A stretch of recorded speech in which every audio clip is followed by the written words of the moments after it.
Yo, yo, yo, we back at it. This is Late Night with Sharif, and it's been a while since we came to you. We've been doing King and Sharif with Miss Naisha, but back at it again and restarting and relaunching. Oh, I don't think we relaunched. It's not like we've been a month, but we wanted to start back, you know, getting things going before the end of the year so we'd be a little bit more consistent. So we're coming to you today with someone that I really admire and watch on the don't watch a whole lot of people on Facebook, but I do try to peep in daily and see what this person's got going on. So I'm gonna let her introduce herself and tell y'all what it all she does, as far as her grind and who she serves and what she does and everything in between. So I'm gonna let you introduce yourself. What's going on, everybody, and thank you for having me back, Sharif. Yeah. All right, so y'all can call me Dr. Tiffany Styles, aka Dr. T, or Tiffany Styles. Make sure y'all download my track next too. But what I do is I empower individuals into entrepreneurship through barbering, through that educational portal, through braiding, through our Dynamic Barber Institute. But what we're doing is actually a new spin on it, which is through Deep Academy. So we want to take a K-12 approach, really to make sure that we're hitting some impactful points with our youth. This next go around, we want to be intentional to make sure that we're able to support the community on the front end versus the back end with everything going on in the community, and the need that the youth need someone that can really mentor and coach them and help guide them. So that's pretty much what we're doing. And who I work for is King Jesus. I work for the Lord. So a lot of what I do is kingdom work, kingdom building, kingdom mindset.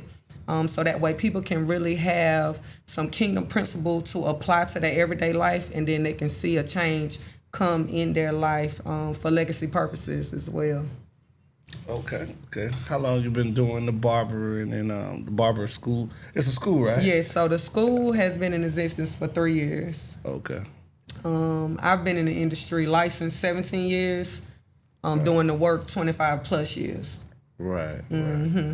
If y'all missed her on the last show, she explained all this, but I want to kind of go back over the basics and everything like that. With the barbering school, like how many people? Like I've seen y'all have some graduates already and everything. So how do you get started? Like if I wanted to be a barber, how do I get started? How do I get in contact with you? Is it like, do I need to get financial aid, or how much does it, what's kind of like the base cost of it? So the base cost right now is going at $18,200. If you get some tuition assistance, it is some tuition programs that we've been partnered with in the community.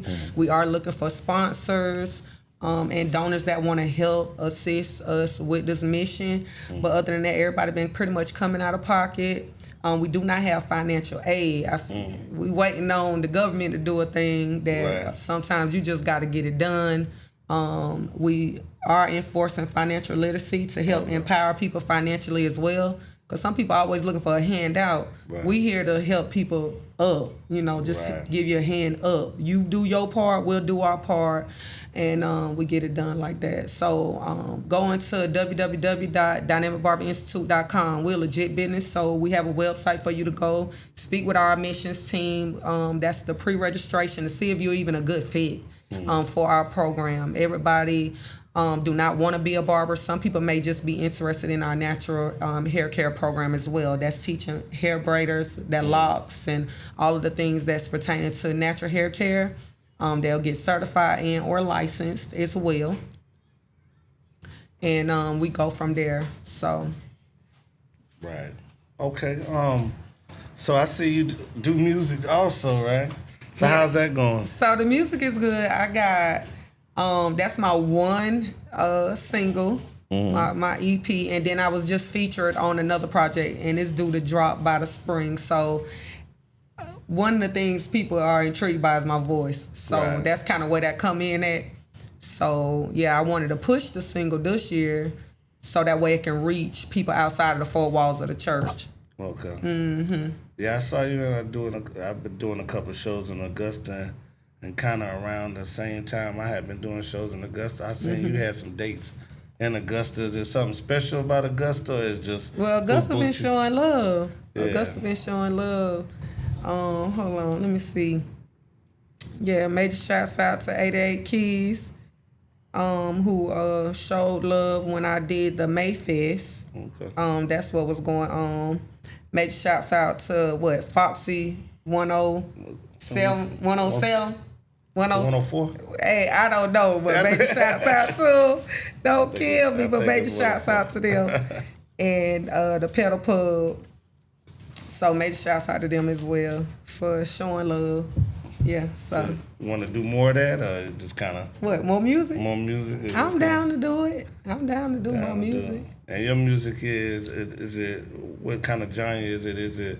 Is it spiritual, or is it trap? Because I was hyped about it. Yeah. You know what I mean? So, Everybody, they love yeah, it. yeah. The streets love it. Yeah. For sure. So it's giving like a hip hop rap, gospel rap ish type of vibe.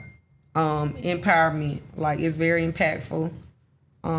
So that's, but I ain't just that. Like I said, I'm open to just doing different projects and collaborations, but that's just kind of, yeah. That's your main lane. Yeah. I got you.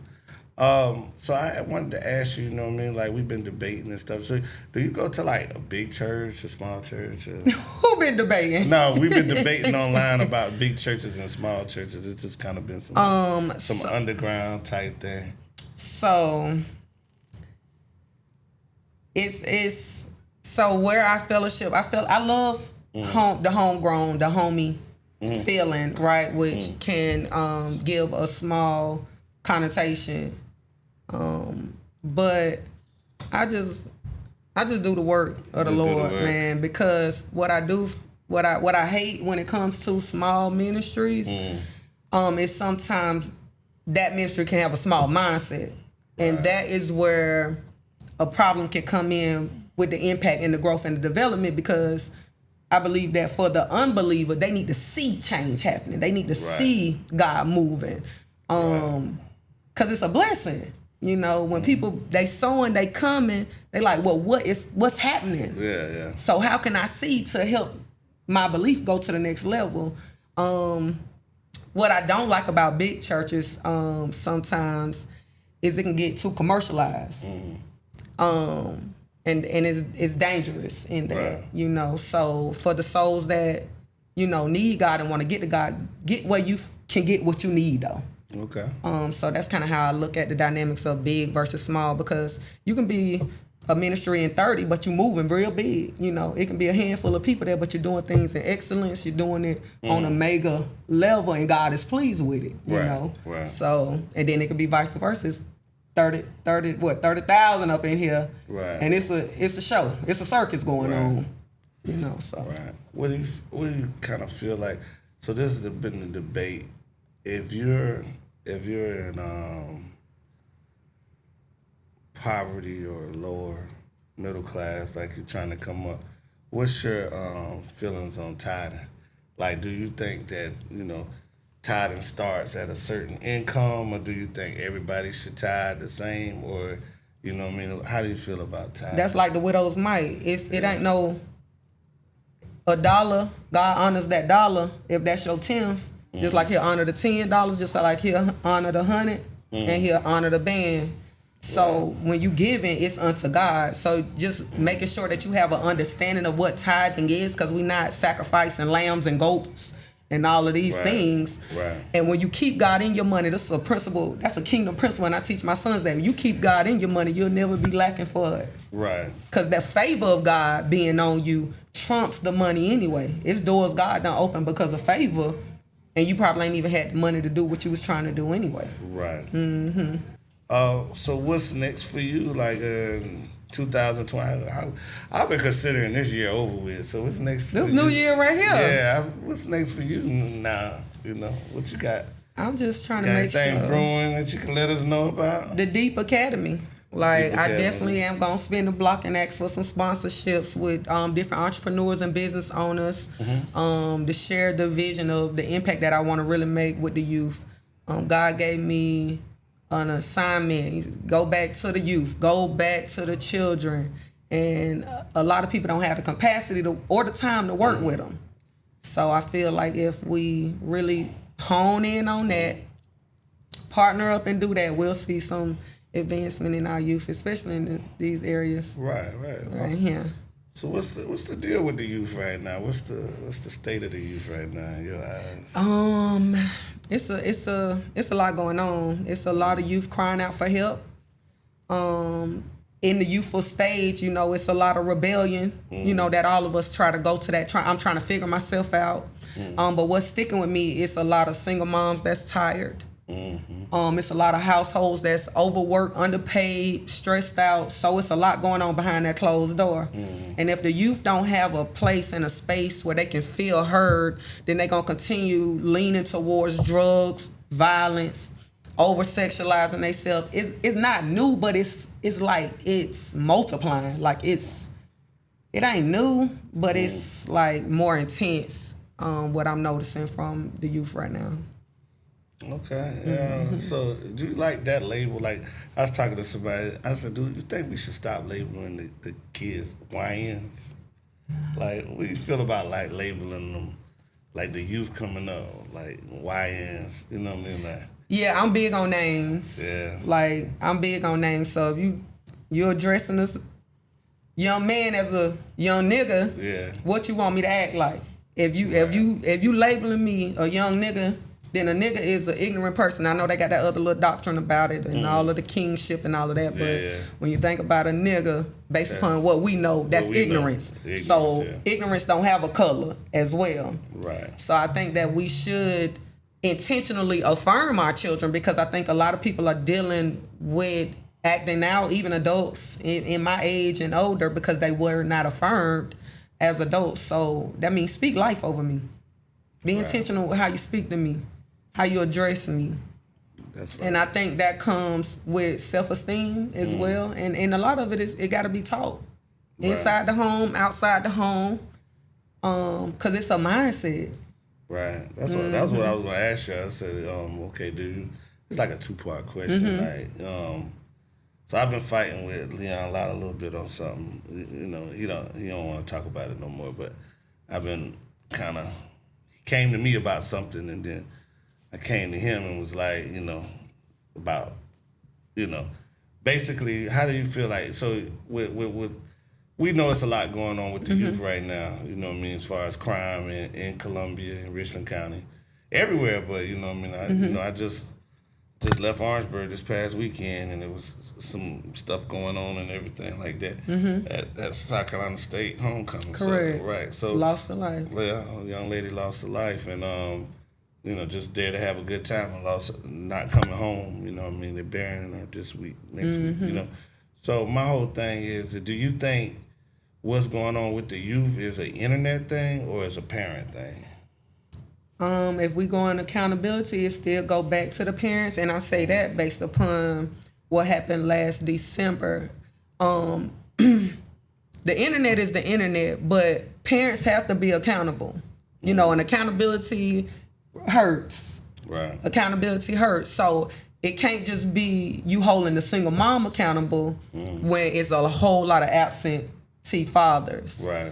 And just based upon the situation that happened in our county, when a young man went on a high speed chase and the thing with the dog, and then how that conference went, I didn't like the conference. I didn't like the way that the child was addressed in the conference. That's when I got involved after the conference. It was very distasteful. As a mother of 3 young black sons, that was distasteful, because what happens is if that mother is doing the best she can, what is it going to take for the mother to get the aid? You know what I'm saying? Versus trying to make an example out of what they would label a YN, you know, and let's go after the single mom household. Right. No, let's have a conversation to see how can we prevent all of this whole dynamics instead of trying to have a cell or a grave site waiting on our children. So what I came to Leon Live for one, after that incident, he came up with, one of his, if you know the Richland County Police, I've dealt with them in the car business for 20 years. The car dealership that I worked for sponsored canines, sponsored the Richland County canines. So I personally didn't sponsor the Richland County canines, but they were always around, always in the building, you know what I mean? Always, at our events and Christmas parties and all that kind of stuff. So my whole thing is, is, the little boy was wrong, you know what I'm saying? But I just felt like it was a lot that went into that, you know what I'm saying? And I just felt like, why are we sicking dogs on 13-year-olds, you know what I mean? So, not that he knew he was a 13-year-old, but he knew he was little. Child. You knew this was a minor. He knew he was a child. He looks like a child. You know what I mean? I know what he looks like. I know his family. He looks like a child. So, after that, they came out with this initiative. This didn't go into any Congress or Senate or, House of Representatives or nothing. They just come out with a thing saying that they were going to charge the parents, you know what I mean, if the children did something. And I have 2 clients right now that have been charged under that new initiative, and it's nothing that they could have done. You know what I mean? 3 o'clock in the morning, the kids sneaking out. Correct. You know what I mean? And things Let's like that. Let's be practical here. Yeah. So I didn't like it, you know what I mean? And we've had those conversations. I've been to county meeting, and I've actually had a one-on-one with Leon Lott, in which, you know what I mean, I understand his point, but what he doesn't understand, it's a whole bigger picture of why a parent may not know where a child is 24/7. And see, what disheartened me in the interview is the fact that the anger was behind the death of the dog over the child, the children. I've never seen a press interview where they was angry that it was a black child especially that was killed and murdered. The very fact is that they're waiting, and they love when they see us do it ourselves. And that's where how we speak to our children, it matters. What environments our children are in matter, from the home dynamics to school classrooms, because what's happening is, just because you're wearing a badge or you're given authority to watch children, that don't mean your heart and your spirit is in it. That don't even mean you're probably called to it. And when you don't love what you do, then you do it haphazardly. That was a haphazard conference, and he used that. It was already Christmas. I got a friend girl I went to school with. Her son was gunned down by the department. My uncle was killed by a department. You see, murdered, but y'all not thinking about humans. Y'all literally, they went on and on and on about a canine. I love dogs, but never will a dog matter more than a human. Right. At what rate do we think it's acceptable not care about human life? No, that's unacceptable, and somebody has to advocate on the behalf of our children, and that's not to aid or condone anybody that want to aid and abet their children in bad behavior and all of the things like that. But with that particular situation, the anger that was in him, and it's because, okay, you're tired. Okay, if you're tired of all the crime and all of the things that's going on, that means, you either need to retire, get some fresh blood, some fresh wisdom in there to see how can we strategize to prevent this stuff, not make an example out of people that's already as low as some of us can really go, with these family dynamics. Yeah, I mean, you got a mother working at, factory job, 12-hour shift, whether it's 7 to 7. She probably come home, have to cook, do homework.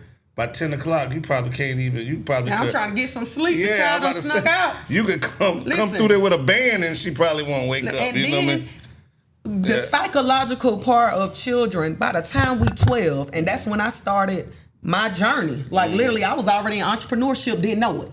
That conversation, that verbiage, that language wasn't even brought to my attention until 2014. I'm a whole grown woman, 2 kids, didn't know anything about entrepreneurship, but my mindset was already set. Thank God I was brought up in a God-fearing, type of environment. Also, I was still in like dysfunctional, toxic environment. I ain't never been a runaway now. Yeah. I ain't never been on skipping school. That ain't been my type of time. Right. Why? Because back then, guess what? That discipline, that correction. It ain't no you telling me don't correct my child so you can get the right to tell my child, hold them up, stick them up, shoot them in the back. Nah, I'm getting my butt toe up. Right. 10, 11, 12, 9 years old. Nah, you gonna respect your elders. Right. Now you getting rid of all the elders, we getting rid of all the respect, and then the police want the authority. You don't want no authority to be in the household because you're still threatening to lock the parents up. So now everybody hands tied. I had officers tell me that. All hands tied. I said, well, what we need to say on y'all behalf? Yeah. Because if we the people need to speak for y'all, we need y'all to be able to speak for us. Right. Because we going to have a circus going on around here.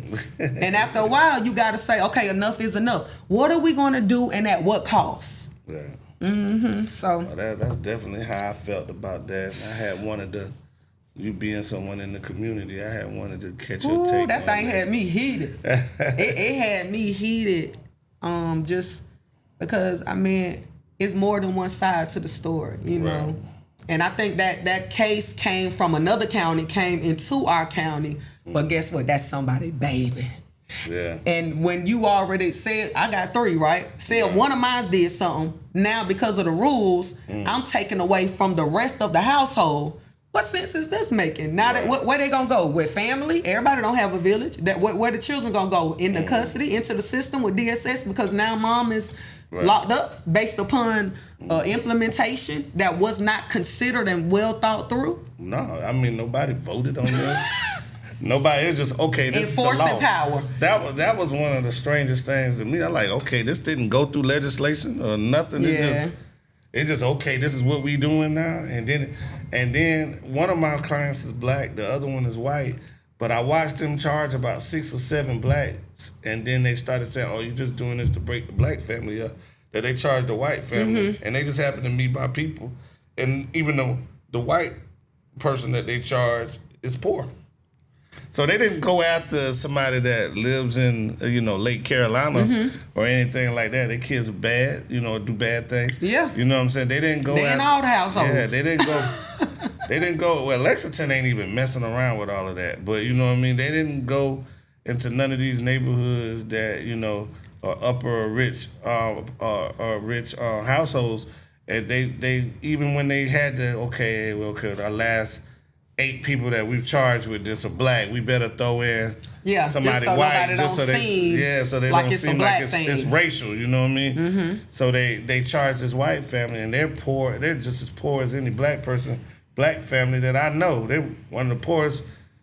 This lady has 5 boys, and all of them, I done got 4 of them out of jail. And see, but that's where the work that I do come in at, because we got to start having real conversation and real accountability, and not waiting to make people feel like, oh, now that you're 21 or you're 25, you're going to automatically be responsible and accountable. Right. Accountability starts when I put you on the football team or let you run track with the coach. Let me see if you're going to be accountable and do your homework, accountable and do this, do what I'm telling you to do. Let me see how you move. And when you don't move right, let me take the time to sit you down and say, I noticed you were supposed to do this, this, and that, but you did this, this, and that. Guess what? That's when you're going to see the temperament, the attitude, and you can redirect. You can correct that child without always trying to use, force or, corporal punishment or different things like that, because we don't even know how to communicate. Right. We lack communication. That is a skill that poor people lack. Right. Now, we can communicate when we want to communicate. So that goes to, how can I be empowered, and do I want to be empowered? Do I want to be better than what I've seen? Because basically being the family, breaker, doing what ain't never been done in the family, that ain't easy either. But I tell mine, listen, I don't have money to waste in the penal system to get you out of something when I'm raising you to do better. So if you make the decisions to put yourself into something that you could have walked away from, you're going to sit in that. Right. I ain't hating it. I ain't abating it. I ain't condoning it. You got to let them kids know early. Because a lot of that is going on, especially in the males. I do feel like even women get a different plight when it comes to upbringing over the male. And you'll see that in certain things. And not saying that it's not a lot of strong black men and different things like that, but mentally, certain people do certain things under certain amounts of pressure. I was asked this. Well, I wasn't asked it. I was kind of attacked. It's like, I felt attacked. So I was like in a forum or whatever, and it was like, okay. I said, well, I raised 2 kids that wasn't mine. I raised 3 kids that was mine, and I said, well, my last son, I'm having a few little problems with him right now because they live far away. Mm-hmm. They moved and stuff like that, and they was like, so I said, but I raised my kids or whatever, and it was like, well, you should raise the community now. Do you think that as black men, that since we're not, I hate to say we're not in the household because, the Charles Kirk was saying that, half of us are not in the household when it's really 40% of black men that aren't in the household. It's 60% that are. Okay. So, or involved with their kids in some sort of way. So out of the 60%, do you think because they have the blueprint that they should reach back and like mentor some of the kids that don't, or do you feel like, that parents of the 40% that don't have a man in the house should reach out to uncles and or whatever, So what I want to say is, regardless of what the dynamic is, whether you're inside or outside the house, I think especially black men need to know that you have value that you can add to the community. A lot of it be like, well, what am I going to say if I ain't raised my kids, or who am I? Some of that is still mindset when what you have to say, even my brother, he just did 8 years. But guess what? When Unc speak, nephews need to listen. Because it's something about the voice of authority from a father figure or uncle figure or what have you. So it's needed. The 40 is needed. The 60 is needed. Why? Because that's going to make a whole 100. It's no room. It's no room to be leaving nobody out. That's deep. It really ain't. And when we look at it like that, like even what you have, the wisdom that you have. Guess what? Sometimes there's people that don't have your own blood that'll listen to you and respect you more than your blood. Right. Like I needed that.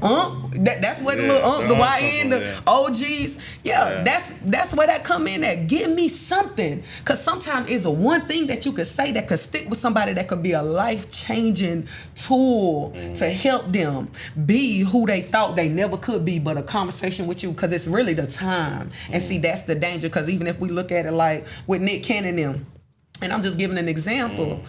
Okay, they have all these kids, but he's not in the household. He stopped by the household, right? That is still dysfunction. It's still dysfunction. And they got money, so money don't alleviate dysfunction. It's the time, because what do a child want? My mama smoked crack 20 years, but guess what? It was the time I wanted with you. That crack robbed you for the time you out on the streets, and then you did a big on top of that. I needed you. I needed you. I wanted you. I did the work to be able to heal from that, but nothing could take back if you was right there with me. Right. Talking me through, schooling me from things, wisdom, putting me up on game. I'm gonna enjoy it now, but it's time. That's what kids want. Money don't. Yeah, you need money, but it's the time. Right. So I'm gonna wrap up the interview.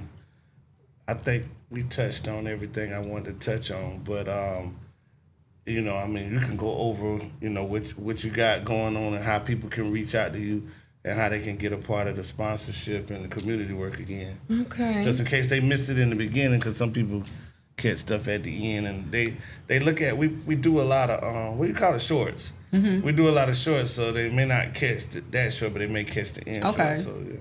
So again, I'm actually Dr. Tiffany Kanzader, and I am the regional director of Dynamic Barber Institute. We're actually putting a spin on the institute and adding a K-12 component, which is going to be Deep Academy. It's a private school preparatory academy with barbering, entrepreneurship, braiding, and all of those trade components being a wing to enriching our youth through mentoring, coaching, and empowerment and development. So if you want to help in any type of way, be a sponsor in any shape, fashion, or form, just head to Dynamic Barber Institute website, fill out a form, or email us, and we will get back in touch with you, someone from our administrative team. I appreciate your time, but I'm very passionate about our youth and empowering the community, and we're going to do it through education and kingdom principles. All right, and last, I'm gonna put him out. And last, so we have this podcast. It's called King and Sharif, and it's I always have I have a female co-host. She's moving to Texas. What I see in her, I see in you, and as a strong black woman that's a parent, that's raised kids, and done the work that needs to be done or whatever. So we're not gonna have. We do it every other week. We're probably not gonna have it every other week. It may be once a month, but we would love for you like to sit here with us. And what we do is usually we choose an event or something that's going on that's we edit it fast, we get it out fast. Where an interview like this may take 2 or 3 weeks to come out, but those are like current event type stuff. It's like real quick. So we would like to, if your time permits, we would like to have you like sit in with us like sometimes and everything like that and kind of like discuss the, what's going on in the community, discuss the topic that we on. Most of the topics are very like intellectual, you know what I'm saying? They're not, we're not talking about sex or anything like that. We're talking about just straight up community work, what's going on in the world. The election time, we went through the whole election. We veer off to the puff daddies and the, and some of the ignorant stuff going on, but not like nothing disrespectful or anything that would compromise your image. But you know what I'm saying. So we would like for you to come back and chill with us and everything like that, and maybe do a couple shows with us, and because she's moving to Texas, and she wants to do it like through video, you know what I mean, like a what do they call it? Not FaceTime, but screaming like the streaming stuff through it. I just hate those. Like when you're having a conversation and there's 4 people here, different locations, and that one person can't get his stuff right, and the internet's messing up. Everybody like we ain't in COVID no more. I kind of like straight up like interaction and stuff like that. So yeah. It's a couple sisters that's in the community that I just kind of want to bring in and things like that, and then you were one of them. So okay, well I appreciate that. That was a leeway to bring you back on, catch everybody on up. Because I think the last time you came was some other barbers or whatever, the girls from the Razors or whatever. So yeah, we wanted to catch you by yourself. You know what I mean? You're such an interesting person. So we wanted to catch you by yourself, and And also, while we were here, just kind of offer you a chance of like I know you got your own platform, but like maybe help us with our platform too. So yeah, so the invitation is out. So there's a. Well, I appreciate it. Yeah. You are very hospitable. Yes. Yeah. So now we're gonna wrap it up, and you know what I mean. Anything else you want to say? You want to shout out your socials? I am Tiffany87. You can catch me on IG. Dr. Tiffany Styles on Facebook, and Tiffany Styles on Facebook as well. Oh, and I am Tiffany Empowerment on YouTube. Make sure you go over there and subscribe. Appreciate it. All right. And then this Friday, just to let you know, Mr. L has come by with the magazine. What's your magazine? Elevation, the mini maga. I thought you changed the name. That's why I asked you. Elevation, the mini maga. Owner, boss, L. Davis. They have a business networking hour on Friday, October the 10th, from 7 to 8:30. I won't be there.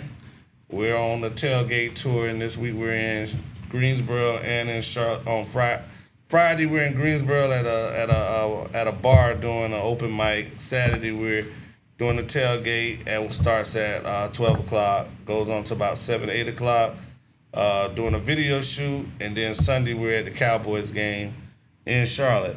But if you're in the city, and Friday, October the 10th, 7 to 8:30, the doors will open. It's also Gnarly's Nights, and it starts at 9, and then they're having a party for DJ Surplus, and that is at My House Bar and Grill.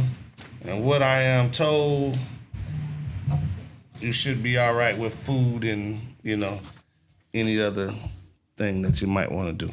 So that's it. That's Late Night with Sharif. Pete Rose in the house. What's up, Pete Rose? How you doing, man? Yeah, no, I'm good, man. Good to see you. So that's it for us today, and man, we hope to have Dr. Tiffany Styles, right? Yeah, you can say Styles. Dr. Tiffany Styles come back with us when we resume King and Sharif soon.